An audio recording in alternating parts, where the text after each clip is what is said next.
They were showing us where the ruins were. People were digging up artifacts that don't belong to them. You know, they were selling it on the black market and being disrespectful to the people that are buried there, which are still buried there to this day. And we just decided, you know, enough is enough. You know, we need to make a national monument to keep these people out. So all the 15, 20 tribes that was there at the meeting, we all said, yes, let's do a national monument.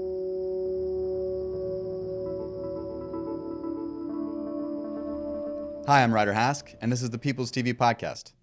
What you just heard, or saw if you're watching on YouTube, was a clip from Desert Mourning, a short film directed by Henry Kinder and produced by People's Television.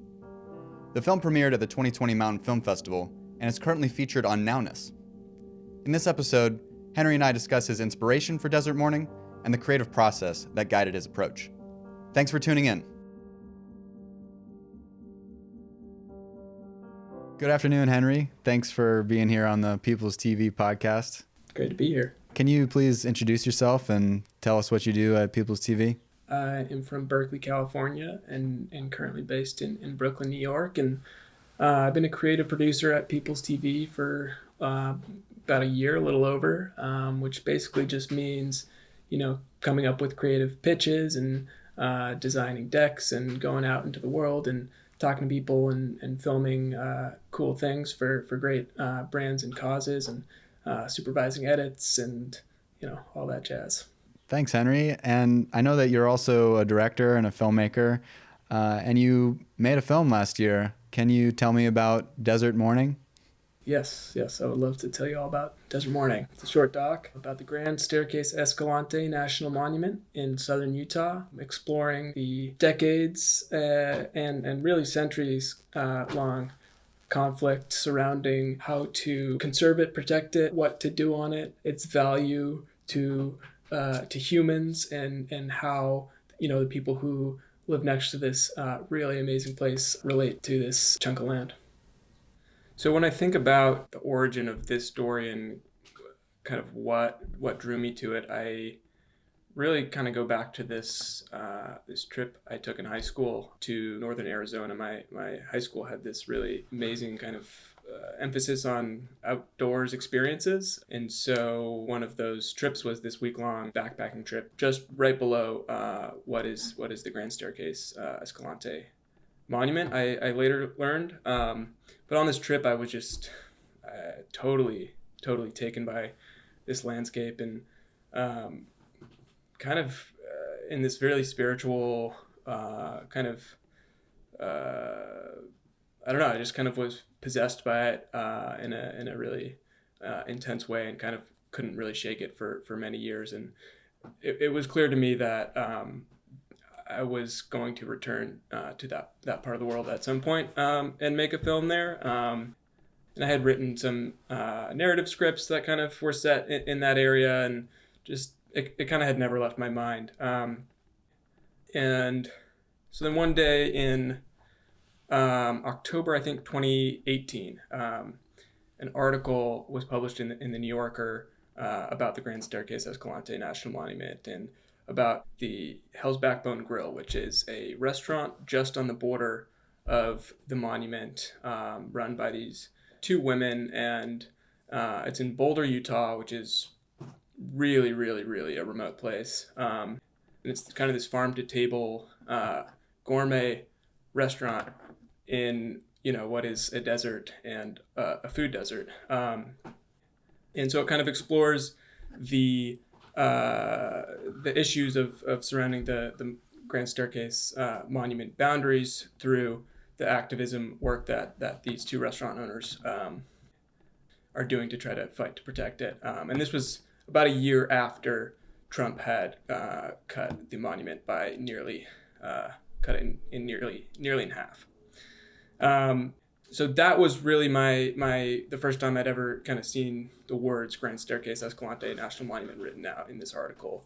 And I read it, and immediately, you know, these memories of this trip I'd taken in high school came flooding back, and just started kind of pulling up a map and realizing how close it was to that area, northern Arizona. And kind of that was just like the bug that bit me, and I kind of started reading as much as I could about the monument and, about just that conflict and, how it had been designated in 96 by Clinton, and just kind of the ensuing debate and dialogue since, and trying to figure out why, 20 years after the original monument designation, Trump would kind of pick this one issue to reignite, and I just found it fascinating. So I started reading, and of course, as a filmmaker, my gears are turning and asking myself, is there film here? And I didn't really know the answer to that question, so I just decided to take a trip out to the monument and try to meet some people and learn about it. So I went out there that November 2018 with just a DSLR and rented a truck, and really it was kind of a terrifying thing. I didn't know anybody there, and just kind of from, I think I flew into Las Vegas, and no, I flew into Salt Lake and just drove down like 5 hours in this rental pickup truck, just dialing like numbers of strangers that I had found, and seeing who would be willing to talk to me, and ended up meeting some really amazing people on that trip, including this woman, Marcia Holland, who had kind of come up a little bit on my research. And around that time in 2018, she actually had been running for a state congressional seat in Utah as an independent, and it's an incredibly red place, and she lost that race. And she grew up in the Bay Area, which is also where I'm from, but had lived in Utah for on the edge of the monument for about 20 years. And so she kind of had this really interesting perspective of really knowing kind of the dynamics of the political scene, and but also kind of not having grown up there, and she was an outsider. And the thing that made her an amazing contact, in addition to kind of this having run this political campaign and really having this really great deep on the ground knowledge of what the kind of political landscape was there, is she also is a historian and runs this project called the Southern Utah Oral History Project, which mainly focuses on these oral history interviews that she conducts with longtime Mormon ranchers. And there are other folks who she interviews as well, but most of the history to be preserved in that area of people who have stuck around are these Mormon ranchers. So even before I kind of took a trip there and met Marcia, I had stumbled across online this archive of oral history interviews and transcriptions, and that was just kind of, as a documentary filmmaker, this like tremendous treasure trove of information and resources. So I just spent a number of days like immersing myself in these interviews of these really kind of hard scrabble guys who ran sheep and cattle in the desert of southern Utah, which is not at all an easy place to be a rancher. I mean, it's dry and it's just not much grows there. So so I took that drive down, and it was a pleasure to kind of finally meet Marcia and connect with the face who had been behind this amazing resource that I had discovered, and met a bunch of other folks, and shot a bunch of stuff, and kind of came back about a week later and had all this footage on my hand, and still didn't really know if I had a film. So I kind of just from there just like dove into what I had and tried to see what was there, try to find the story, and it wasn't until about a year later that I was able to actually return with a couple crew members and shoot the thing for real. So that's kind of the origins. Love it. That's really great. I love hearing the initial story of your background connection to it, and then that little spark of adventure of going out there on your own. really paints a picture of what it is to be like an independent documentary filmmaker and the process, the creative process there. And so I'm curious, from what made it into the final edit, was there anything from your first trip, or was everything on the second trip what ended up in the movie? So none of the footage from that first trip made it into the final cut. Basically because I met some really amazing people who were incredibly generous with their time and taught me a lot, but I didn't necessarily feel like any of the folks who I'd met on that first trip were kind of the exact right people to kind of center the story around. I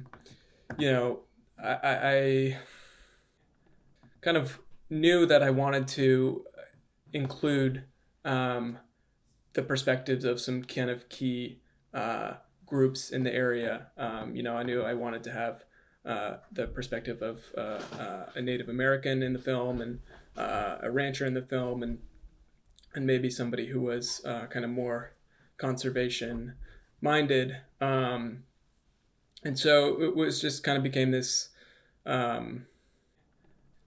alchemical question of who might those voices be, how many is the right number. And so it kind of up until about 2 weeks before I took that second trip out, I didn't feel super confident about who that balance of characters was, which was pretty stressful. And so I just kind of spent some of that time leading up to the trip just kind of trying to pre-interview some folks and do some more research. And in Harlan, I was pretty confident that he was going to be a great voice in the film. And then I think, someone I had met with on that first trip, named Carolyn Shelton, who was a former assistant monument manager for the Grand Staircase. She sent me an email and said, "Hey, there's this woman, Megan, who has a really, really amazing story and you should talk to her." And so I gave her a call, and she, it was clear that she also was, incredibly articulate and had this incredibly deep kind of emotional connection to the place. And really soon into our conversation, she told me that she couldn't really talk about the monument without talking about Bodhi. And it was within a day or two of that call I had with Megan that I spoke to Lonnie on the phone, who I think Marsha had connected me with. And he also kind of alluded to Bodhi. And it wasn't until after I got off the phone with him that I kind of made the connection that they were talking about the same person. And that was kind of this really crazy moment where I had met both of these people totally independently. And yet here was this common thread that was this just really at the center of how both of them related to the land and kind of defined in many ways their connection to it. And so that kind of made me feel confident that I wanted to include their voices and try to figure out how to kind of touch on that connection. I love that story of hearing the background of your basically casting process. And I think that, often documentary filmmakers might feel, like they're tracking down or they're looking for a particular person to make the film about. Whereas for you, it was more about you've got this place as very much the central character. And as a director, you're trying to build out a cast that would convey the ideas you wanted to get across about that place. So yeah, it's slightly different approach, I'd say, than the sort of more traditional way of documentary filmmakers finding their characters. But it just goes to show the value of that pre-production work. And the fact that you went down once, met a bunch of people, but then still felt like, the story wasn't quite there, that you kept pushing to find these people that were most appropriate as the storytellers. I think that is certainly a good learning for filmmakers who maybe have this nugget of inspiration, but can't figure out exactly the right storytellers for it. And when they first kind of take that first trip or decide what they're going to make a film about. I would be hesitant, I think, to kind of structure a production process in a similar way again. It's not really an easy way of finding a story, and I think just kind of pure dumb luck in a lot of ways ended up bringing me to the right people at the right time, and there's a decent chance that I could have gone there and not found those people and made maybe a different film and maybe a less interesting film, and so it feels like a process that is maybe not super replicable. You could say that pretty much about any documentary that's been, on the festival circuit or won prestigious awards. Several films come to mind where the filmmaker goes into the projects doing one thing, and then through the discovery of the characters, it sends them in a completely different direction. And that's what makes every film really special and unique. So not to be pushing back on you criticizing your own process, but I would say that there's that little piece of magic in every good movie. And one way to find it is to really push hard on your casting process, which people, they largely consider casting with like narrative, but there's a lot of opportunity for casting in the documentary world as well. No, I think that's right. And just being open to that sense of discovery and really kind of, not having this imposing your view of what the film is on it. I mean, you obviously need a certain amount of that, and you have to know kind of what makes you interested in the project in the first place to kind of keep it moving. But if you have that kind of willingness to just discover in the moment, I think you find some really beautiful kind of treasures. I remember a clip from, I think it was Werner Herzog's Masterclass, where he talked about the importance for documentary filmmakers to not think of themselves as, I think he called like garbage collectors who, they come to him really excited. They say, I've got 2,000 hours of footage.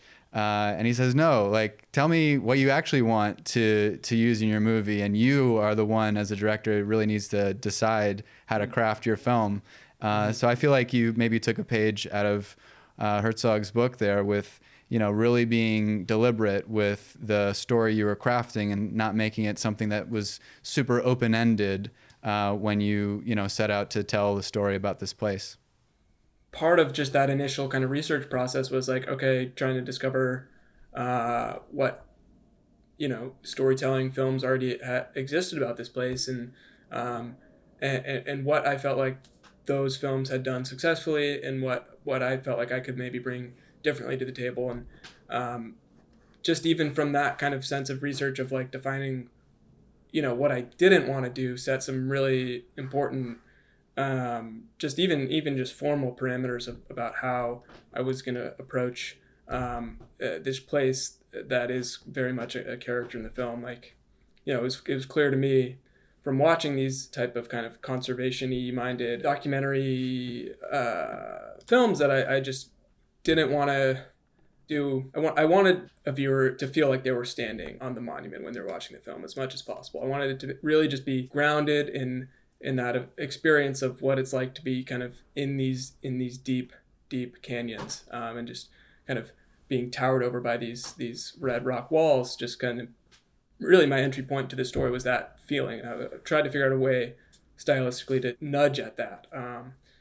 So I said, no drones, no time lapse. We're going to just spend a lot of time handheld as much as we can and just really, really try to just focus on like what is in front of the lens and not try to like kind of sensationalize a landscape. I mean, there's room for that, and there's plenty of films that do that, and it deserves that to be put up on that pedestal. The landscape is so amazing, but that's not what I felt like I could really bring, you know. I definitely appreciate the kind of small crew approach to this, and I think it really fits the aesthetic and the story you're telling. Yeah, in terms of crew, it was myself and my cinematographer, Sam Wolf, running camera, running really both cameras. We had a Red and a Canon R as kind of a B cam.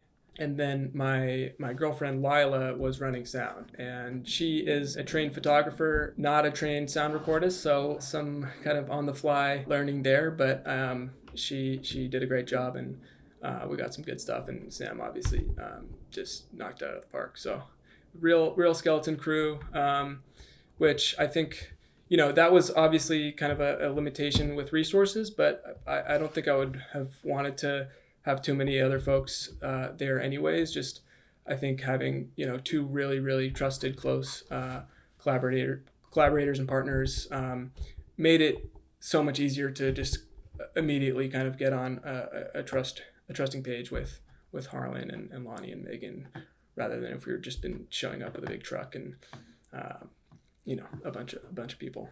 Speaking of trust with that small crew, I know it's another sort of huge trust that you would put into Marcia as someone who's conducting your main interviews for all of these subjects.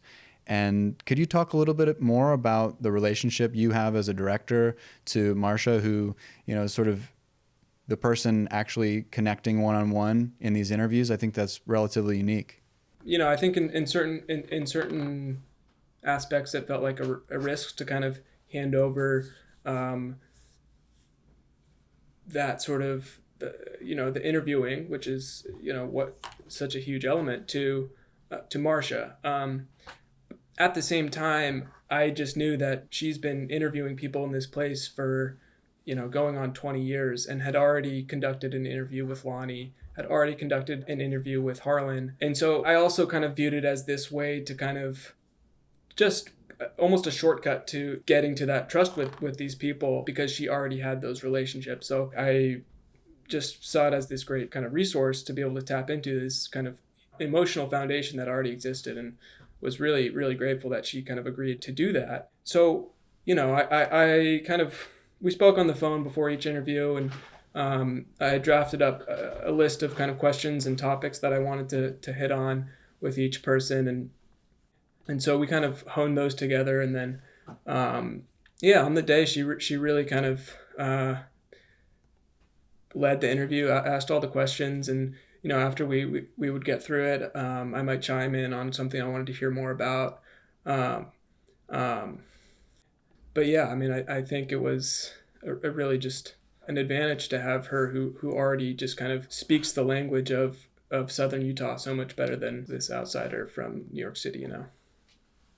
Well, I think it was a really great decision, and it shows such a remarkable lack of ego on your side, which I think is so valuable when you're approaching these situations, to not feel like, well, I'm the director, so I have to do this particular role.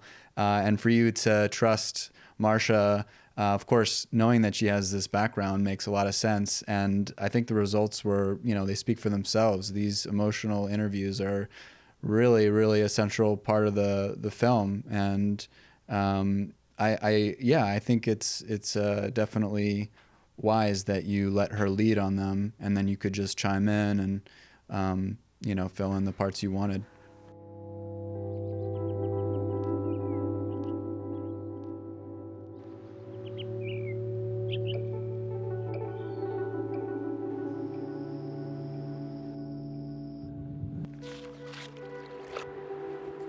On the last sort of filmmaking aspect of our conversation, I am a huge fan of your editing techniques here.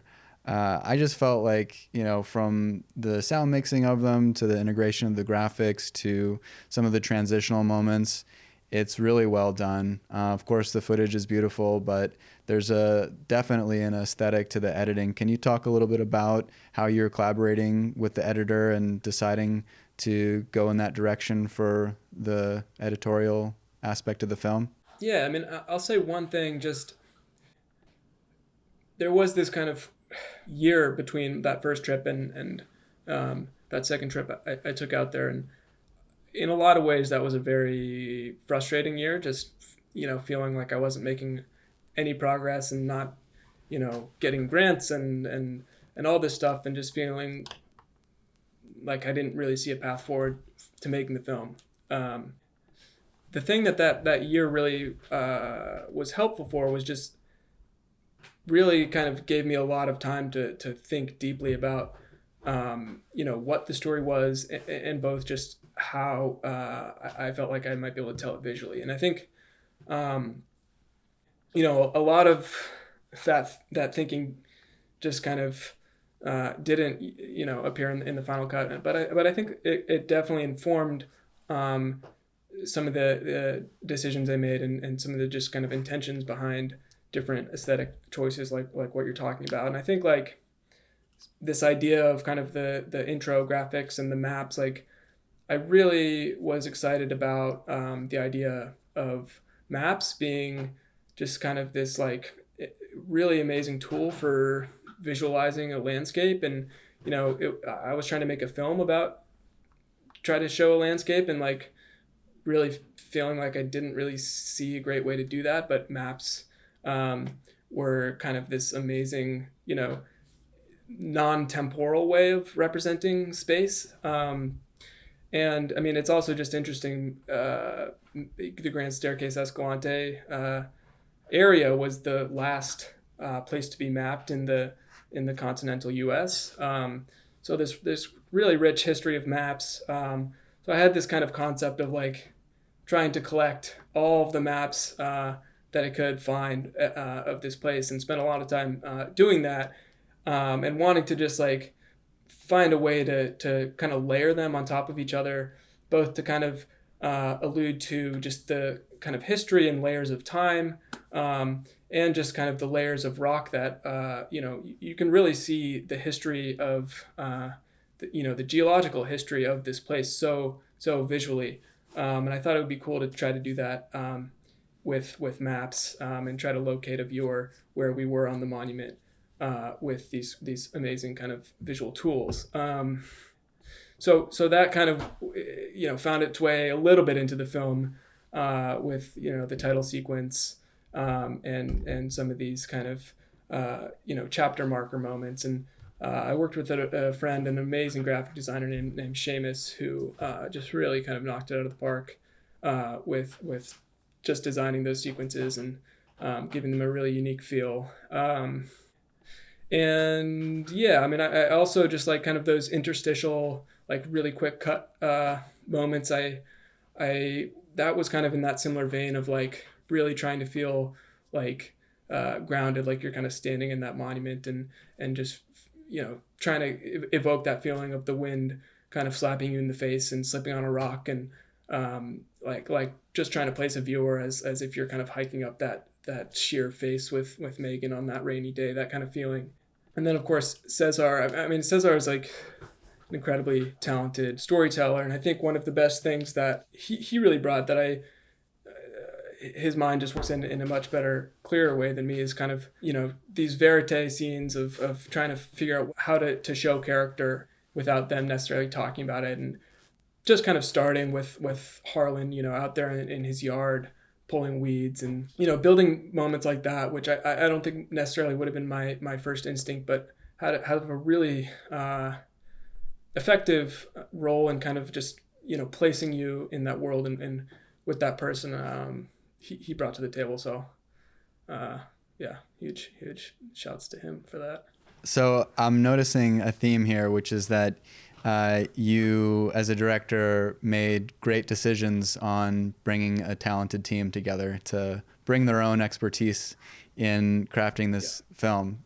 So yeah, I mean, I think that's a huge part of your role as the filmmaker, to just select a crew that brings their own talents to it, and your work together is what makes the film so moving. So why don't we just jump into sort of where the story is now with regards to the monument, without revealing too much about the film itself. Of course, there's been a lot of changing in how we treat our public spaces over the recent decade or 2 decades. Can you just bring us up to speed with what's happening now?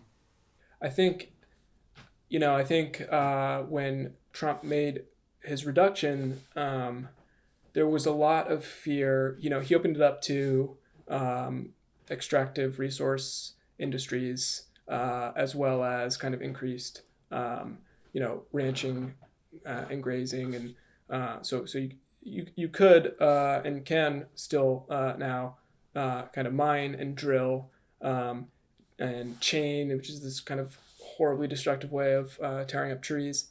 And so he made this announcement, and people kind of were scratching their heads, and there was a lot of fear that big kind of coal mining companies might come in and stake some claims and start digging out coal.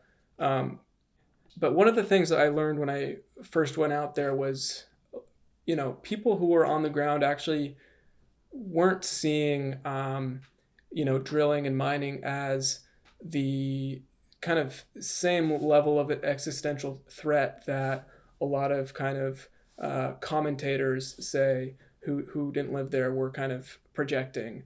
And it's a kind of complicated issue, but it kind of boils down to there just isn't a really strong coal market in the U.S. And it's kind of, because it's such a remote place, it becomes really expensive to try to transport and then ship coal to China, which is probably the only place that would be buying it. So in the past 3 years since Trump's reduction, there hasn't been all that much irreparable harm to that landscape. And part of that is economics. There's another part of it that is, on December 4th, 2017, the day that the reduction was made, a handful of conservation groups filed lawsuit, alleging that Trump didn't actually have those powers. So there has been, I think, some just kind of hesitancy from, potential, folks who might be interested in doing that, just to kind of see how that lawsuit shakes out. And it's been, over 3 years now, and we still don't have a decision from the federal courts whether or not a president actually has the legal authority to reduce the size of a monument in the Antiquities Act. So kind of, I would say over the past few months, or the past year, that court decision has been expected any day. So, it's kind of gone through all the motions and the objections, and the arguments have been made, and now it's just kind of sitting on a judge's desk, and she is going to rule one way or another whether Trump was even able to do that. The thing that has kind of since happened that people are now actually looking at is obviously with Biden's election. On his first day in office, he ordered the Department of the Interior to examine Trump's decision, and within 60 days come out with a recommendation basically about what to do with the monument boundaries. And there is kind of the wide expectation that Biden will restore the original boundaries of the monument that Clinton had established in '96. So that's great news from my perspective. I think there is some concern from people on the ground that, I think people, generally speaking, would hope that the issue is actually resolved in the courts rather than by executive action, just to prevent this kind of the possibility for just back and forth flip-flopping, whether there's a Republican or a Democrat in office. I think there's a lot of just pain of people who live in southern Utah, and they just really don't want to have to deal with this question anymore. They just want it resolved. Is kind of this kind of common refrain that I kept hearing again and again. So I think in the short term, there's great hope that this really amazing place will have some increased protections again. And in the longer term, I think that people hope that there's just kind of more of a permanent solution. Now that the film has been out there, it's been seen at festivals. Congratulations to all the success it's had. I'm curious what you're hoping for the film, where you'd like it to end up, and more importantly, like what you want people to feel after they watch the film. I think my biggest goal for making the film from the start is just to really show people what this place is and kind of encourage people to realize that the stake that they have in public lands as this kind of shared resource. Even if you don't live in southern Utah, this is a place that if you're an American, you can go to and you have some joint ownership in, and you hopefully feel a stake in kind of its fate. So, I was kind of just, I had never heard of the Grand Staircase-Escalante National Monument when I first read that article, and when I came back from that first research trip, I would tell people I was trying to make this film in this place, and almost pretty much nobody I talked to had heard of this place, and that just kind of blew me away. It's like 2 million acres in southern Utah. It's like right next to Zion, Moab, Arches, Bryce, these like incredibly famous places that everybody's heard of, and this huge place that just totally dwarfs all these national parks in size. That the name, you mentioned the name, and it doesn't even kind of ring a bell in people's minds. So there was definitely an impetus of just like purely like, hey, like this place exists, it's pretty cool, and it deserves some protection. So that was a motivation to just kind of get it out there. And and so in that regard, like I hope it's seen kind of far and wide. I want people to see it and just kind of be able to be introduced to how special this place is. And yeah, I mean, how I feel, what I want people to kind of take away from it is on a very base level, just that knowledge of here's this kind of really beautiful place that maybe somebody might kind of be inspired to visit one day, but also just to kind of counter some of the flattening of public lands narratives. I think, I mean, I will just admit to my first instinct of when I kind of read that article and started learning about it was to kind of really dive in and make this kind of full-throated, very partisan pro-conservation film. Save Grand Staircase, kind of, browbeating in that way. And my 2 trips there just really didn't reflect or serve that narrative. And I mean, in some ways it was kind of a nightmare, because just like the more I learned, the more complicated the story got, and trying to condense it into a 15-minute film just became kind of this Herculean task. At least it felt like that. But I felt like just really trying to evoke some of that nuance and those kind of conflicting truths that really do exist in a place like this was important to try to convey, and not try to make this film that was like conservationist versus rancher. There's just like there's too much of that, and the world is full of contradictions, and it just I wanted to evoke some of that. And yeah. So I realize that's a very tough question to answer, but I appreciated it, and it just kind of made me think of, particularly with a film like this that is very poetic in a way. It's sort of, I think about when people asked Bob Dylan what his lyrics meant, and the answer is sort of like, well, what do they mean to you?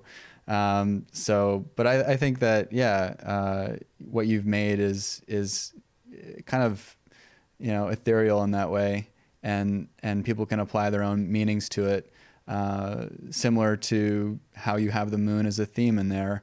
It could mean something to the different people who end up watching it. So I don't think it's really important to have a clear answer to that, and especially knowing that you're trying to avoid the, as you said, browbeating approach to conservation film, which I think, goes without saying. And this is a conservation film, but it's not really, a conservation 101 film per se. It's the advanced seminar. Right. No, I mean, I do hope that's true. I hope that people are able to watch the film and take different things away, and be kind of curious to learn more and find questions in it. I recently listened to a podcast with a photographer I like, and he was just describing how some of the images that really kind of are compelling to him are the ones that are just kind of confounding, and the ones that don't have a kind of clear kind of mode about them, the ones that just kind of give you pause and make you think, and I that kind of resonated with me, and I feel that way about photos and films, and I'm just kind of excited by the work that doesn't kind of yield its answers so easily. So, thinking of appealing to a crowd of filmmakers that sort of see themselves in your shoes, what learnings or advice do you have for them as they take on, whether it's their first project out of school or maybe they're, switching careers and trying to make something? What would you say to them? Yeah, I mean, in some ways I feel like I'm in no position to be giving advice, because it was by far from a smooth process. But I think, there were really, really a lot of times when what the film was, what the story was, just was kind of a huge mystery to me, and I was just totally kind of confounded by the whole process. And I think I just never, I couldn't have continued or just saw the film through to the end if I didn't just have this like kind of burning passion for the place and for the subject, and like this just crazy kind of compulsion to go there and spend time there, and that first instinct of like reading this article and just needing to kind of put my feet on the ground, like that feeling just didn't really go away from that first moment until finishing the film. So I think if you're gonna spend a year and a half making a short film, you really gotta just like have that kind of compulsion of just needing to make and needing to explore this world, needing to really have a deep love for the subject, or else that's just you're gonna hit a wall, and you're not gonna have that fuel to move through the wall. I think like having kind of and still kind of currently trying to work through like the kind of questions of how to get the film out into the world. I do think that I might have I might approach my next project with more of those kind of questions in mind from the start. Like, I say I have this very like kind of romantic like passion for the subject, but it's also, I mean, trying to make a film about the Grand Staircase-Escalante National Monument in this like just horribly complex, thorny, decades long, centuries long conflict. It's not, I mean, it's a hard film, it's a hard subject to kind of translate into really kind of a marketable film. I think it's a heavy film. It talks about suicide, and it really has like this kind of complicated place at its center.